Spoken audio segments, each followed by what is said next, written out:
Welcome to the Deep Dive, where we try to cut through the noise of all these tech announcements and give you the insights that really matter.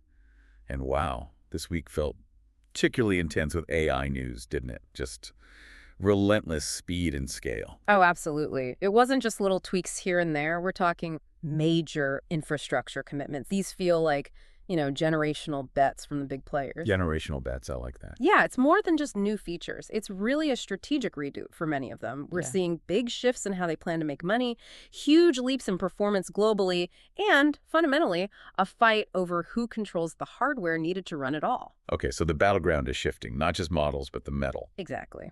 The AI war has definitely moved from just the software layer down to the hardware layer. That's the core of what we need to track. Got it. Well, that sets things up nicely. Our mission, as always, is to help you categorize this chaos, connect the dots.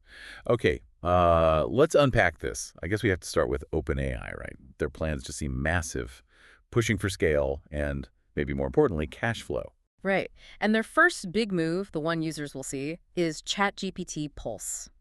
This isn't just another button to click. No. How so? I found this one pretty interesting because, well, ChatGPT has always felt reactive. You ask, it answers. Exactly. Pulse flips that. It makes ChatGPT proactive. Think morning briefings, showing up automatically, personalized news, maybe task updates, insights tailored to you. Ah, so it's trying to become part of your daily routine, like the first thing you check. Precisely. They're shifting from a reactive tool to a proactive agent. It's a direct shot at Google Gemini and Microsoft Copilot, fighting for those first crucial minutes of your workday. They want to be the main hub, not just a useful tool you dip into. Okay, that makes sense. But powering something proactive like that for, what, hundreds of millions of users? That needs some serious back-end muscle. Serious is an understatement. Which brings us neatly to Stargate, this massive data center expansion. It sounds like something out of, well, science fiction almost. It really does.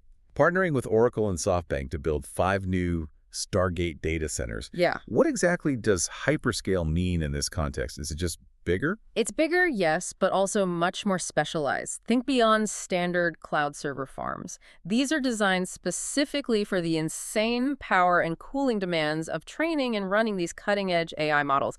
We're talking about compute power that basically needs its own dedicated utility infrastructure. It just shows the sheer, almost insatiable demand for capacity. Okay, so they're building the factories, Yeah. but you need the machines inside, which leads to this rumor, maybe more than rumor now, about NVIDIA potentially investing up to $100 billion in OpenAI. That number is just hard to grasp. It's historic if it finalizes, but here's the crucial thing to understand.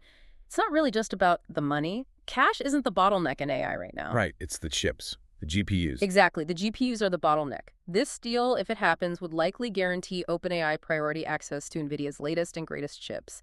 It ensures their model development doesn't get stuck waiting for hardware. So it's a strategic partnership disguised as an investment. Pretty much. Yeah. It locks in OpenAI's access, lets them accelerate past competitors who might be struggling for supply, and, well, it also cements NVIDIA's dominance in the AI hardware space. It's like buying an infrastructure guarantee. That framing really clicks. Mm. Buying immunity from the supply crunch. Yeah. Okay, so you have the scale, you have the guaranteed chips, Yeah. you need to pay for it all, which explains the news about OpenAI looking for an advertising lead. It's the logical next step, isn't it? If you're building a platform for hundreds of millions, maybe billions eventually, right now they rely on ChatGPT Plus subscriptions and big enterprise deals. Which is good, but maybe limited. Right. Adding an ad-driven revenue stream diversifies their income massively. It reduces dependence on just those high-paying customers and signals they want to be a broader consumer platform, more like a Google or a Meta. Got to make that Stargate investment pay dividends, literally. Makes sense. And all this infrastructure, all this investment, it's all ultimately feeding the engine underneath, right? This relentless race for better, faster, bigger AI models. Precisely. Those shiny new Stargate data centers. They're needed now because the demand for model performance is just exploding. And a big part of that performance seems to be about context. We saw XAI make waves with Grok 4 Fast. Yeah, that was a big one. The headline number was the 2 million token context window. Yeah. Now, for listeners maybe not tracking every spec, what does that actually mean in practice? Why is that such a big deal? Think of it like the model's short-term memory. A token is roughly a word or part of one. Older models might handle, say, 200,000 tokens. 2 million. That's a huge leap. Okay, so what can it do with that much memory? It means the system can process and remember vastly more information within a single conversation or task. We're talking the equivalent of maybe 3 full novels or all the code for a decent-sized software project, all at once. So for complex research, deep analysis, writing long documents, or debugging complicated code, it's incredibly powerful. It doesn't forget the beginning of the conversation or the initial instructions.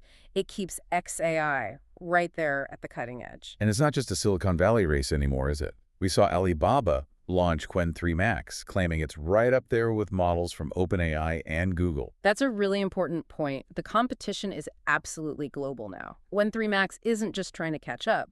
Alibaba says it's designed for complex reasoning, for multilingual tasks, specifically targeting enterprise uses. So more options for businesses worldwide. Exactly. It means the quality of AI tools is rising everywhere, and the fight for corporate AI contracts is getting fierce, with major international players involved. Speaking of competition and strategy, Microsoft made an interesting move. They're integrating Anthropic's models into Microsoft 365 Copilot. That seems like, well, hedging their bets a bit, even with their huge OpenAI investment. I think shrewd is the word. It's about flexibility and reducing dependency. Why bet everything on one horse, even if you own a big chunk of it? Right. By bringing Anthropic into the mix, Microsoft gives itself options. It reduces the risk if OpenAI stumbles or if their models aren't the best fit for a specific task. Critically, it lets them potentially choose the best model for the job inside Copilot. Maybe one model's better at summarizing, another's better at creative writing. It's a classic best-of-breed approach. Okay, so we've covered the massive infrastructure bills, the model arms race. Now here's where I think it gets really interesting for everyone day to day. Let's shift from the corporate strategy down to how this AI power is actually showing up in the apps on your phone. Yeah, this is where you see AI embedding itself into every part of consumer life now. Creativity, socializing, even dating. Let's start with creativity. Google launched Mixboard, Mhm. an AI mood board app. Yep. This is Google pushing hard into that creative design space. Mixboard uses AI to suggest images, color palettes, layouts, all based on a simple theme you give it. So it's competing with tools like Canva or maybe Figma, Adobe. Directly. Especially Adobe's generative tools. It's trying to sort of democratize that initial brainstorming part of design, making the start of the creative process AI-driven. Interesting. Meanwhile, Meta, always focused on keeping us scrolling, launched something called Vibes. Right. Vibes is basically another short-form video feed, like TikTok or Reels. But the twist is, a lot of the clips are apparently AI-generated. AI-generated video clips, why? Engagement, pure and simple. The thinking seems to be if humans can't create enough content fast enough to keep people glued to their screens, maybe machines can fill the gap. It keeps users scrolling, keeps engagement up. But yeah, it raises big questions about content quality versus just sheer volume. Will people even notice or care if it's entertaining? That's a slightly unnerving thought. And maybe the most personal example this week, Meta putting an AI assistant into Facebook dating. Yes. AI as your virtual wingman or wingwoman, essentially. Okay, what does it actually do? It apparently helps users write better profiles, suggest conversation starters, and might even try to improve the matches you get. It's taking AI personalization right into relationship building. I have to jump in here. Doesn't that feel a bit odd? Like outsourcing the tricky parts of human connection. Crafting a profile, starting a conversation, isn't the awkwardness sometimes part of it? Well, the goal is clearly optimization, right? Right. Make it smoother, faster, maybe less painful for users. But the consequence, like you said, AI optimizing social interaction, it feels like it could remove the friction where maybe genuine connection or even personal growth happens. That's the potential downside, absolutely. It's a powerful tool, potentially helpful for some, but it definitely changes the game, maybe altering what we even expect in terms of sincerity online. And to make all this work, the huge models, the personal assistants, the generated content, the industry desperately needs 2 things to keep scaling. First, breakthroughs in efficiency. Second, better ways to manage the quality of all the AI-generated stuff out there. Efficiency first, then. Those Stargate facilities must use astronomical amounts of power. So Microsoft's announcement about a breakthrough in AI chip cooling sounds pretty crucial. Oh, it's huge. It addresses a major physical bottleneck. Better cooling means chips can run faster, potentially using less power, and the massive, expensive cooling systems themselves can be, less massive and expensive. So it makes scaling AI more viable economically and maybe environmentally too. Exactly. It's one of those foundational behind-the-scenes innovations that enables everything else, kind of the unsung hero of this whole infrastructure push. And on the physical side too, AWS is using AI robots now for maintenance inside data centers. Yeah, using AI to maintain the AI infrastructure. Hmm. These robots are doing predictive maintenance finding and fixing potential issues with the electronics before they fail. Which means less downtime and longer life for very expensive hardware. Precisely. It saves money, increases reliability, it's automation folding back onto itself, making the whole system more robust. Okay, so the infrastructure is getting smarter, faster, more efficient. But as you said, the output is flooding everything. Spotify had to update its AI policy. Yeah, that was inevitable, really. They need clearer labeling for AI-generated music. Why now? Just too much of it. Pretty much. There's been a huge surge in machine-created tracks, and a lot of it is, frankly, spam or very low-effort stuff cluttering up the platform. So this is about protecting human artists and maybe the listener experience. Both. Requiring clear labels and cracking down on spam uploads helps protect artists' visibility and income, and it helps maintain the quality of Spotify's library so you're not wading through junk to find music you actually like. It's a governance necessity. Okay, scale, performance, efficiency, content management. It feels like all these threads are converging on maybe the biggest shift announced this week, Google's AI Search Live. This sounds like it changes search fundamentally. It absolutely does. This really signals maybe the beginning of the end for search as we've known it for decades. Forget the 10 blue links. So what is it then? AI Search Live turns Google search into an interactive conversation, a back-and-forth dialogue. We've heard the term agentic search thrown around. What does that mean in this context? How is it different from just clicking links? Agentic means the AI acts more like your partner or your agent in finding information. So imagine you're planning a trip.